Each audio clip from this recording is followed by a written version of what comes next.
שמי גר חדדנן, אני צ'רקסי, תושב כפר קמא. שימשתי כמורה במערכת החינוך במגזר הערבי 11 שנים.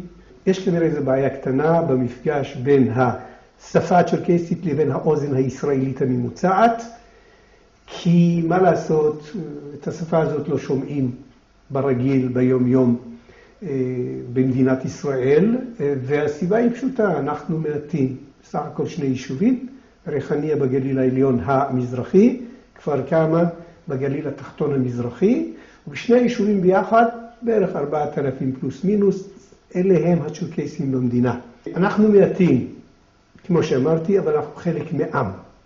ולעם הזה יש גם מולדת גיאוגרפית מוכרת, והמולדת הזאת היא בקווקז, לא הקווקז, אלא בקווקז, צפון מערב הקווקז, היא לא קטנה, בערך 75,000 קילומטרים רבועים. כך שקודם כל, קנה מידה אחד להיותי עם יש לי, שטח, מולדת. פרמטר אחר שעל פיו אנחנו גם מזהים עם זה המוצא האתני. כי תמיד שואלים אותך, במיוחד במדינה שלנו, או מי הם האבות שלך. אז למען הסדר הטוב, פעם חשבו שאנחנו יוונים, קיבלו על זה דוקטורה אגב, חשבו שאנחנו אפילו חלק מהמחתי הקדום, גם על זה קיבלו דוקטורה. מסתבר ששני הדוקטורנטים הם מאוד מכובדים, נכבדים, אבל אנחנו לא אלה ולא אלה, גם אתנית אנחנו עם שהתגבש בקווקז, החל מ-4,500 לפני הספירה.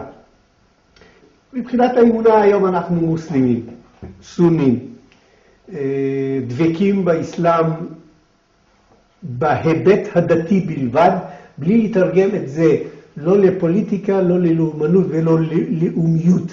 ולכן אנחנו בו זמנית, בלי שום בעיה, ישראלים לכל דבר, מוסלמים לכל דבר, צ'רקסים לכל דבר. השפה הצ'רקסית היא יצורית.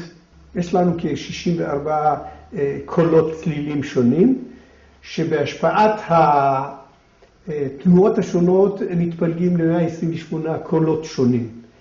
הבעיה היא שכל קול כזה, כל צליל כזה, כל פונמה כזאת היא גם מילה בשפה הצ'רקסית, ממש מילה בפני עצמה. למשל, אם ניקח את האלף העברית, נשדך אותה עם הפתח, יוצא לנו בצ'רקסית זה בסיס וזה יד. ניקח ב' עם פתח, זה הרבה. ניקח ת' עם פתח, זה אנחנו וכו' וכו'.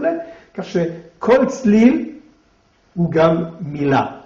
בנוסף, יש עוד תכונות לשפה הזאת שמקשות מאוד מאוד את הביטוי הגרפי. למשל, היעדר אלפא בטא שיכולה לבטא את מגוון הצלילים השונים. ועוד כאלה ואחרים תכונות שפשוט גרמו לצ'רקסים לא לאהוב כל כך לכתוב את השפה הזאת. קשה, כי זה הפך את בית הספר למעשה כמעט לבית ספר לשפות. שפת ההוראה פה עברית, עברנו מ-1978 לשפת הוראה עברית, קודם לכן לימדנו בערבית, אבל בהיותנו מוסלמים אנחנו זקוקים גם לערבית, ולכן מכיתה א' אנחנו מלמדים גם ערבית לצד העברית, ומכיתה ג' כמובן אנגלית, ומכיתה ד' ג' אנחנו מנסים ללמד את הילד הצ'רקסי גם קרוא וכתוב את שפתו. 4 שפות, 4 אלפביתות, יש לזה מחיר אדיר, אבל אין לנו ברירה, אנחנו חייבים את 4. הצ'רקסים כחלק מתרבותם היו גם חגים בעיקר חקלאיים, סיום החריש, התחלת הקטיף, סיום הקטיף וכו' וכו'. אבל אחרי הגירוש מהקווקז והיציאה מהקווקז, החגים האלה למעשה לאט לאט נעלמו, ומה שנשאר היום אלה החגים המוסלמיים בלבד, חג סיום הרמדאן וחג הקורבן וחג קטן פה, חג קטן שם. החגים האלה, החקלאיים שהיו, בדיוק כמו החתונה הצ'רקסית, כללו תמיד ריקודי עם צ'רקסי.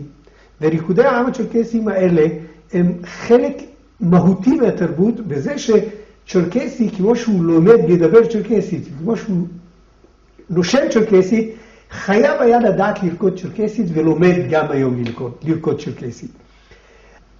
אנחנו היום, העם הצ'רקסי היום הוא לא בקווקז, הוא מפוזר כמעט ב-40 מדינות. זאת תוצאה של מלחמה בין צ'רקסים בעיקר לבין הרוסים, החל מהמאה ה-17, שנמשכה עד 1864 פורמלית, כמעט 300 שנה, שבסופה אנחנו מפסידים, והרוסים מאז שולטים לצערי הרב בקווקז שלנו, והם התנהגו אגב בהתאם, גירשו את העם הצ'רקסי 95% מחוץ לקווקז, תוך שימוש בכל אמצעי ללא שום עקבות מוסריות או אחרות, והרוב של העם הצ'רקסי היום יושב בטורקיה, בערך 4 מיליון פלוס מינוס, אלפים בודדים כמו בארץ בכל העולם, בקווקז עצמה היום יש קרוב למיליון פלוס מינוס, בסוריה 70-80 אלף, ירדן 50-60 אלף, סך הכל מספר הצ'רקסים היום בעולם נאמד ב5,200,250 אלף. היום, בזמנים האלה, יש קשר בין כל הקהילות האלה. כל שנתיים יש לנו קונגרס בקווקז, אנחנו מגיעים לשם, נציגים שלנו, אני השתתפתי גם בקונגרסים כאלה, ואנחנו עושים דיונים איך לעצור את התהליך שבו נמצא העם, תהליך ההתבוללות. ותמיד לכן הקריאה שלנו גם לכל הצ'רקסים, שובו אל הקווקז, אל המולדת. לא רוצה להחמיא לאף אחד, אבל המדינה היחידה שלא רק אמרה הצ'רקסים שמרו על השפה בלה בלה בלה, אלא גם נתנה אמצעים וגם סמכות לצ'רקסים לשמר את שפתם ואת זהותם במדינת ישראל. כדי לדבר על התרבות הצ'רקסית, אני חייב לומר שאנחנו מעולם לא כינינו את עצמנו בשם צ'רקס. צ'רקס קראו לנו. השם הלאומי שבו אנחנו מזהים את עצמנו מאז ומתמיד, וגם היום, זה שם אחר לגמרי, זה אדרה. יש לזה משמעות, האדם האידיאלי, כליל השלמות.